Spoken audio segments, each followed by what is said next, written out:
नमस्कार दर्शक बंधु जय जगन्नाथ। आज हूँ जनवरी 13 तारिख मंगलवार। प्रधानमंत्री आवास योजनार गोटे नुआ अपडेट को नहीं मुझे सुशांत आपण मानक स्वागत करुच्ची एनएच न्यूज ओडिया चैनल रे। वीडियो को स्किप नक शेष जाए देखूँ और यही नुआ नुआ अपडेट पाइबापी आम चैनल को सब्सक्राइब करनी। तो डेरी नक चलतु वीडियो आरंभ करवा। दर्शक बंधु आपण मैंने जानिथिबे एही जनवरी मासरे प्रधानमंत्री आवास योजन 10 लाख गरीब हिताधिकारी को आवास गृह बा पक्का घर बंटन करा। तो यही 10 लाख केउ मानकु प्रायोरिटी बा प्राथमिकता दिया आजिर वीडियो रे जानिबा।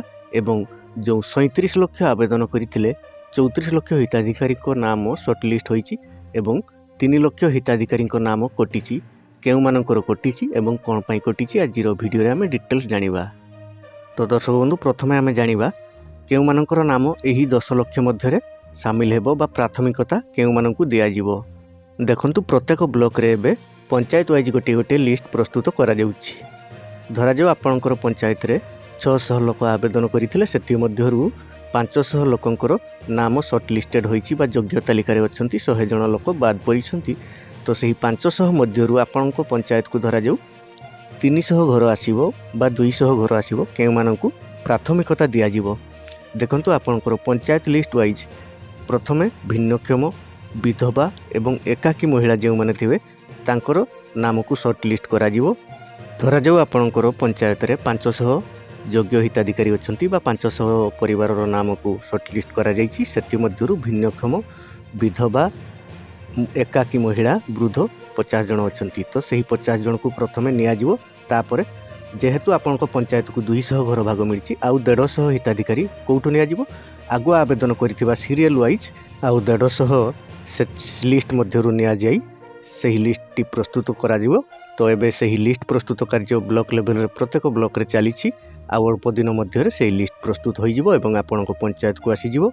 पंचायत रे लिस्ट प्रकाश करा जिवो एवं कार्यादेश बंटन करा जिवो।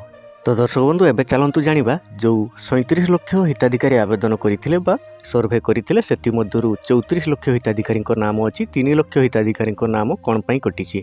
देखंतु प्रथमे जो मानकर 4 चकिया जान अछि से मानकर नाम कटिछि बा सेही 3 लाख मध्य से मानकर नाम अछि एवं परिवार जेकोसी सदस्य सरकारी चाकरी करथिले से मानकर नाम मध्य कटिछि। तो देखंतु एबे सरकारक पाखरे समस्त प्रकार डाटा उपलब्ध रहिछि।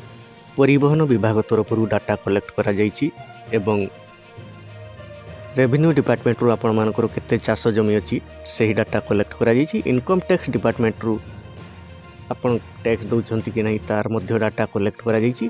एही बळी समस्त विभाग रु डाटा कलेक्ट करी गवर्नमेंट एही 3 लाख हिताधिकारी को बाद करिसंती जेउ माने कि अयोग्य। तो दर्शक बंधु जदि आपण माने योग्य तो आपण मानकर चिंता करिवार नाही। 3 गोटी पर्याय रे निश्चित भावे आपण मानकु घर मिलिबो। जेउ माने योग्य होइतबे सुनिश्चित घर पाइबे।